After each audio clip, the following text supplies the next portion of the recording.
सब पीड़ा से पीड़ित होने लगी और जब हॉस्पिटल ले गए तो वहां पर पुत्र रतन की प्राप्ति हुई और काले रंग का टीका लगा हुआ बालक भया और उसका नाम भी देशराज रखा और आज भी वो बालक संत प्रसाद से जीवित है।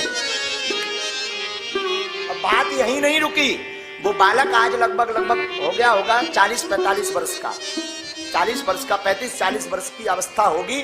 अपने मुंह से उसकी ये बात उसके पिता बताया करते थे कि महाराज जी जन्म होते ही उसने अपनी मां का स्तनपान नहीं किया।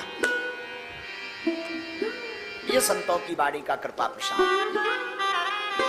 ये संतों की वाणी का आशीर्वाद है। चाकिए रही भावना जैसी प्रभु, भावना भगवान की उसको वैसा ही स्वभाव प्रभाव रूप दिखाई पड़ता। ऐसे अनेक प्रसंग हैं हमारे बुंदेलखंड में, बहुत महात्मा है। आगी के लगे जे कछु विधर्मी भय ठटरी के बरे, जिन करिया मूर के बुरे कर्म करवे वारे, इनके कारण महिमा जरूर घटी। लेकिन वास्तविक हमारे बुंदेलखंड में एक से एक कालपी हमारे बुंदेलखंड में ही है, जहां वेद व्यास जी ने जन्म लिया। बुंदेलखंड के हैं जिन्होंने सब पुराणों की रचना की। शरीर महाराज खजुराहो में हमारे झाड़ू वाले बाबा झाड़ू देते थे, गाली मारा करते, गाली बकते थे, भयंकर गाली, और इनकी गाली ही आशीर्वाद थी। जी हाँ, इनने गाली भरपूर दे दी, उनको कल्याण होगा।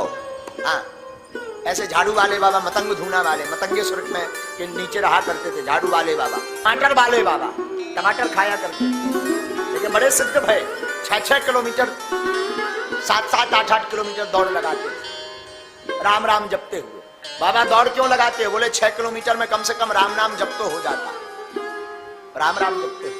हनुमान जी के बड़े सिद्ध परमात्मा वो भी है। चौक बाजार में छतरपुर के एक जलेबी वाले सेठ हुए,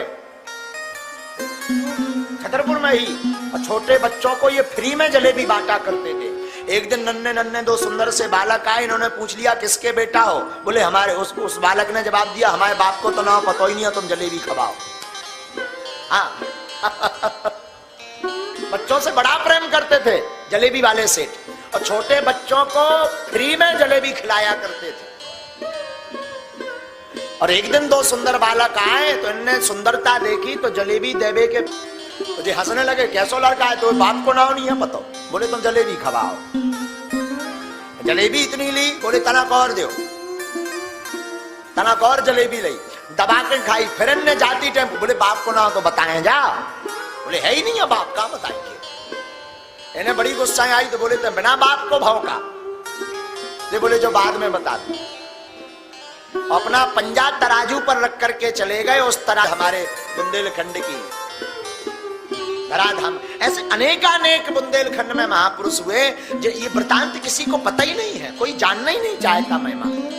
ऐसे भक्त भय हमारे आसपास ही परम भक्त होते हैं, पर ना तो हम उनकी महिमा जानना चाहते, ना उन्हें समझना चाहते, ना उनको समझ पाते, और समझते भी हैं तो उनके प्रति आस्था नहीं बन पाती।